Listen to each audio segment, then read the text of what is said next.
Ben dosyayı alayım, sen keyfine bak.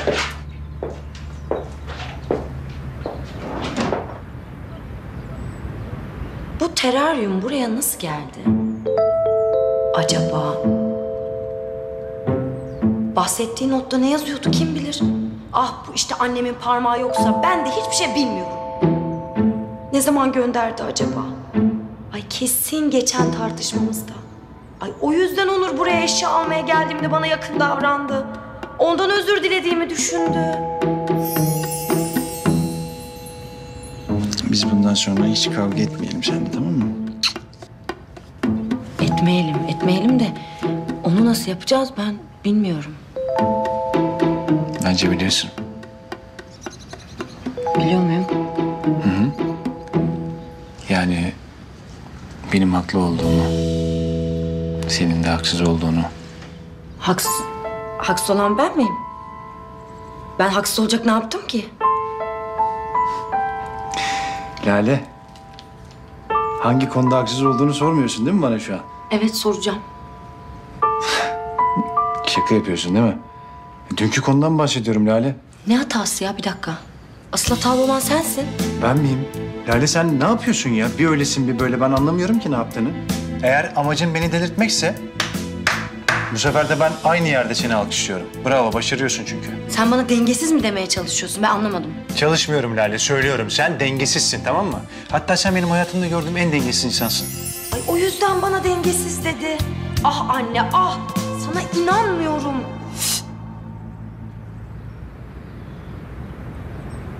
Lale. Sen iyi misin canım?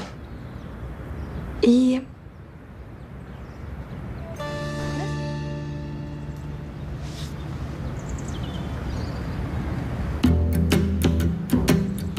Beraber çalışma fikri kulağıma çok hoş geliyor. Sen ne diyorsun Lale? Vallahi bilmem ki. Yapabilir miyim acaba? Ben sana bir şey söyleyeyim mi? Öyle samimi içten. Söylesene. Sen beni bu hale getirdin ya. Senin elinden her iş gelir. Ne hale mesela? Ah Lale ah. Tamam, bazılarını hak etmiş olabilirim. Ben sana haddini bildirmeyip peşinde dolansaydım sen böyle olmazdın tabii. Ben sana ne yaptım ki? Sen ne yaptın ki bana? Sen ne yapacaksın bana zaten? Bir şey yapmazsın ki. Benim yani bir senin pencerenin altına gelip de ulumadığım kaldı. Hepsi bu. Hayır, gerçekten şu an abartıyorsun. Ben sana hep iyi davrandım. İyi davranıyorsun. 200 saattir falan iyi davranıyorsun. Ya biz hep öyle olsak ya şirkette. Benim yüzümden çalışamadın Onur. Ya ne alakası var onunla? Sonuçta sen uzun zaman sonra holdinge gelmişsin. Hem bana kahvaltı hazırlamışsın ellerinde. Baş başaydık. Aramız limoniydi, barıştık falan. O yüzden tabii ki seninle ilgileneceğim, çalışmayacağım. Ben normal genel olarak yani söylüyorum. Her gün beraber mi olsak diye şirkette. Aslında güzel olabilir. Ben de çok çabuk öğrenen bir öğrenciyim açıkçası. Yani konsantrasyonum aşırı yüksek. Güzel. Ben sana A'dan Z'ye her şeyi öğretirim. Ama tabii şöyle olacak. Alttan başlayıp böyle yavaş yavaş yükselmen gerekiyor. Yani benim asistanım olarak başlayacaksın. Ben de sana her şeyi öğreteceğim. Tamam? Şöyle olacak.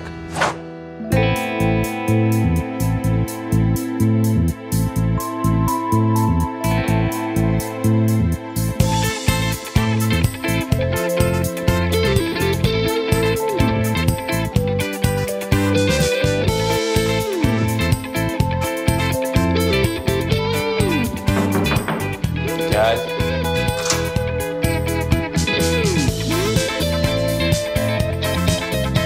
Günaydın Onur Bey.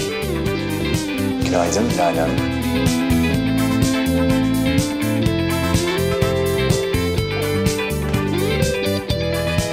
İmzalamamız gereken birkaç evrak vardı. Öyle mi? Tamam, hemen imzalayalım. Kahvenizi de birazdan getireceğim. Ben ikimiz için de söyledim. Öyle mi? O kadar çok yoğun çalışıyorsunuz ki. Bir yorgunluk kahvesini hak ettiniz bence. Siz gerçekten çok iyi bir patronsunuz. Siz de gerçekten çok iyi bir asistansınız. Çok memnunum sizden. Sayenizde çok hızlı ilerliyorum ve sizden öğrenecek çok şeyim var.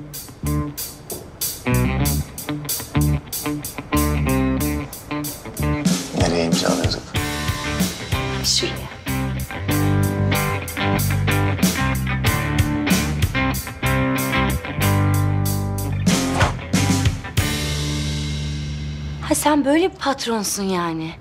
Maşallah ya. Lale'cim inisiyatif kullandım. Patron benim ya. Tamam. Devam et bakalım. Daha neler oluyor? Devam et. Tamam. Sonra? Yalnız var ya... Benim bu klimalardan çektiğim nedir acaba ya? Omzum var ya nasıl ağrıyor biliyor musunuz Lale Hanım? Öyle mi? Evet. Ağrınız mı var? Acaba diyorum... Bana masaj mı yapsınız? Peki.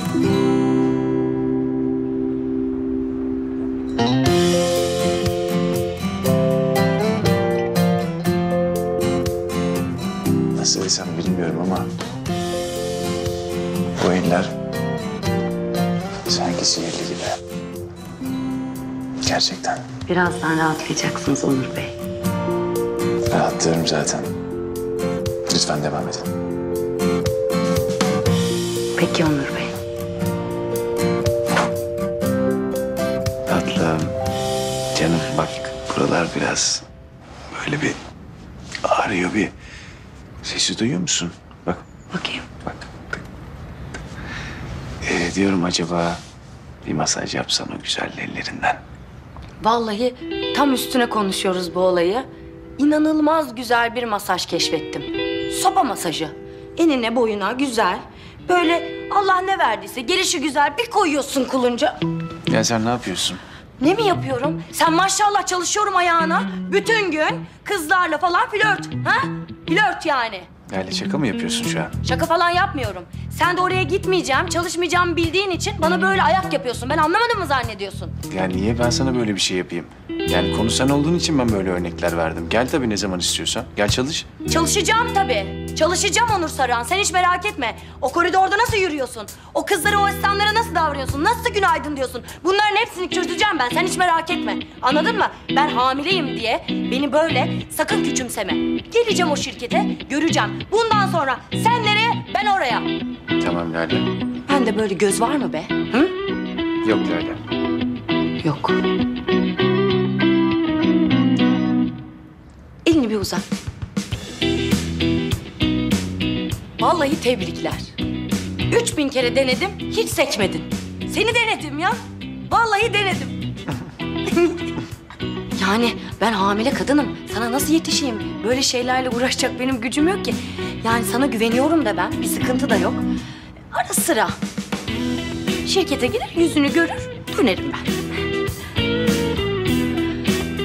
Anladım. Vallahi çok güzel oynadın yani. Bayağı korkuttun neredeyse beni. Biz dosyaları alacaktık. Onları alalım bir an önce gidelim. Tamam alalım. Ama ondan önce ben birkaç eşya alacaktım. Onları unutmuşum da onları da alayım. Ha. Ya senin kıyafetlerin burada, sen oradasın. Oluyor mu böyle Lale? Olmuyor. İnan, bebeğimin beşiğini nasıl özlüyorum. O kadar yani sadece. Ya tamam, bu kadar değil. Biz şimdi seninle otelde kaldığımızda uyuduk ya. Ben çok huzurlu uyudum. Seninle uyumayı da özledim yani.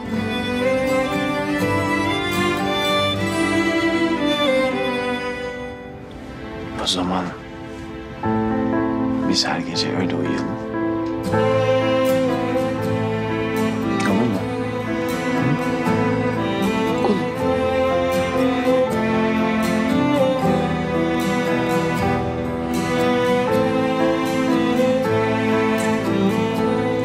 Bence biz bir an önce gidelim. Of ya, öpmüyor. Niye öpme dedim ki? Aferin Lale sana. Bravo. Gidelim. Geldiğimiz koridordan geri dönelim.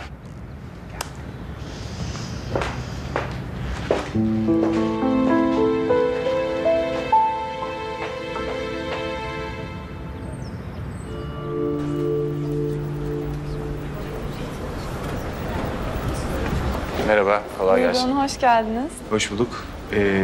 Pınar Aydın'la randevumuz vardı. Saat 3'te. Bir saniye lütfen. Maşallah soyadına kadar ezberde yani. Ne oldu Lale Hanım, kıskandınız mı? Sen bana az çektirmedin. Dur bakalım sen. Ay ben bu doktoru kabul etmeyecektim işte. Yanlış yaptım. Peki tamam. Pınar Hanım'ın asistanıyla görüştüm. Kendisi de acil bir doğuma girmiş. O zaman tamam, sorun yok. Biz burada bir yerde bekleriz. Bakayım. Bekleyemiyoruz aslında. Çünkü benim çok acil işim var. Bekleyemeyiz ki. Kusura bakmayın acil olunca. Sizi başka bir doktorumuza yönlendirsem. Başka doktor, başka doktor. Yani bence gerek yok. Olur olur.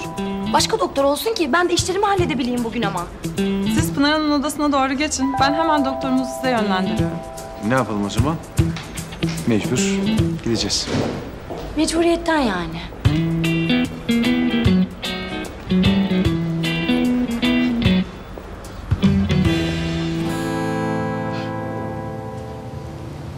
Ne oldu Lale? Bir şey olmadı. Yani şimdi doktor hanım müsait değil diye senin bir hoşuna mı gitti? Bir gülümsüyor musun sen bana? Hı? Ay ne alakası var? Ayrıca ben de tam tersini düşünüyorum. Sen de böyle bir üzüldün, bir kederlendin. Anlamadım. Gül gül. Gül. Sen gül. Allah Allah. Lale'cim bir sakin olur musun? Bak bugün 2 oldu. Korkmaya başladım senden lütfen. Yani sonuçta doktor yani. Hani biz kontrole geldik. Hipokrat var, yemin var. O şekilde oluyor artık yani. Doktor. Tamam. Bak şimdi ya. Lale bak lütfen o konuya girmeyelim. Tamam mı? Keyfimiz kaçmasın. O doktorla bu doktor başka, tamam mı? Aynı değil. Lütfen. Bence de Ayrıca öyle çocuksu kıskançlıklar da yapmayalım. hiç yakışmıyor. Ya ikimiz de medeni insanlarız. Kaç yaşındayız Allah aşkına? Yani.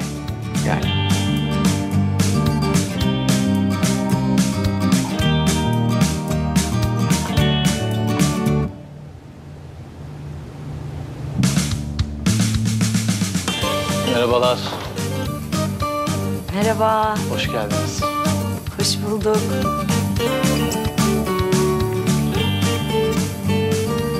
Bugün Pınar Hanım'ın acil bir doğuma girmesi gerektiği için bugün sizi ben muayene edeceğim. Hiç önemli değil olsun. Pınar Hanım benden bir dosya istemişti zaten. Belgeler falan her şey içinde. Tabii ben bir bakayım. Siz böyle geçin Lale Hanım. Geçeyim. Suratına asma ama.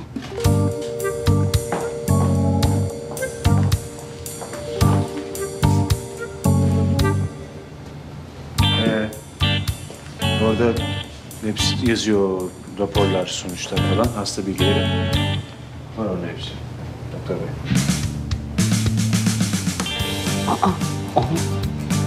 İyi misin? İyiyim. Onurcuğum ben nefes alamıyorum. Bir de biraz kaysam mı doktor muayene edecek yani. Hiç farkında değilim ben ya. Şimdi sen yanımdasın ya. O sahiplenici yapımdan, o sevgimden dolayı öyle sarıldım yani. Şey diyorum ya, acaba Pınar Hanım'ı beklesek mi ya da yarın mı gelsek? Yarın gelelim mi? Yok Pınar Hanım yarın yok. Ay, çocuğumu göreceğim ben ya. Bebeğimi görmek istiyorum. Ne Pınar Hanım ya? Ne Pınar Hanım?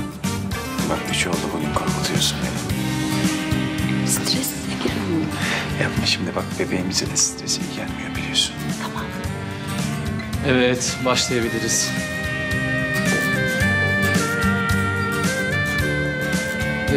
Sizi şöyle alalım lütfen. Hay hay.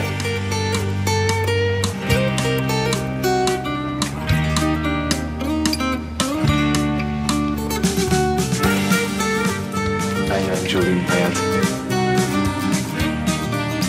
Evet.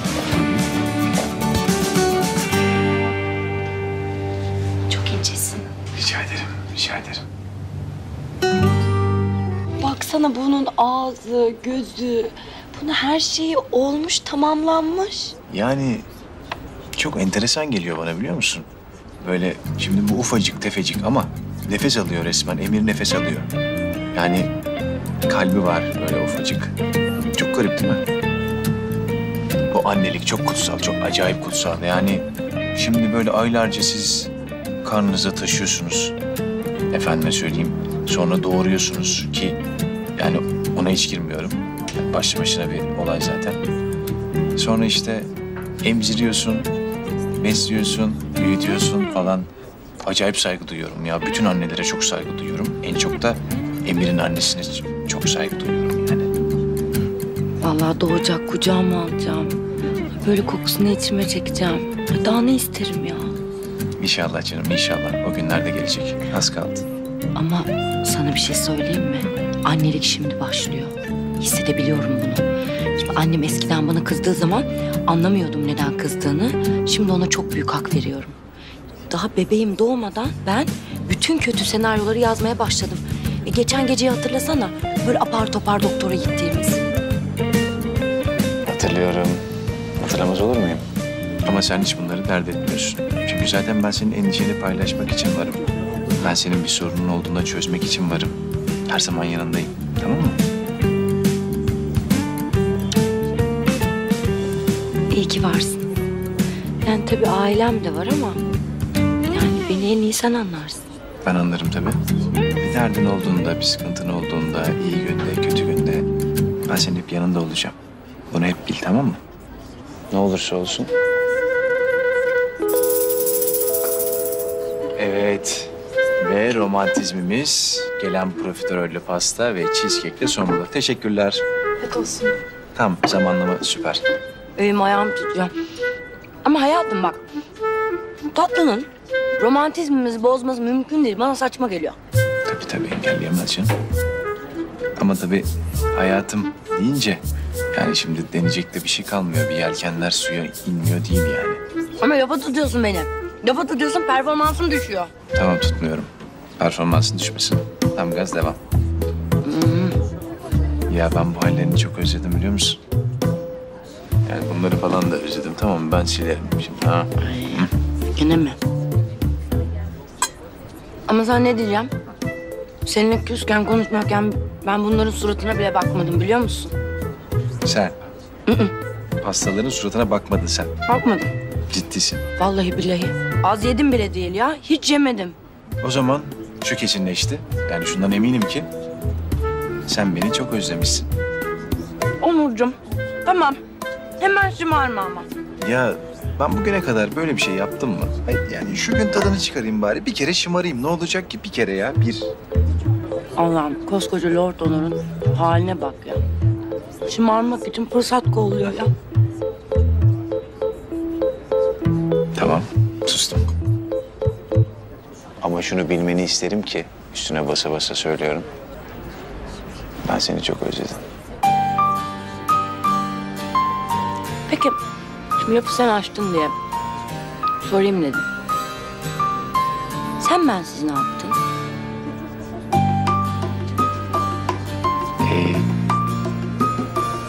Yani Neler yaptın?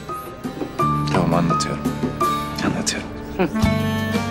Yani aslında çok bir şey yapmadım. Yani yaptım denilemez. Çünkü keyifsiz, böyle tatsız tuzsuz. İşte böyle bir anlamsız, huzursuz günler yani.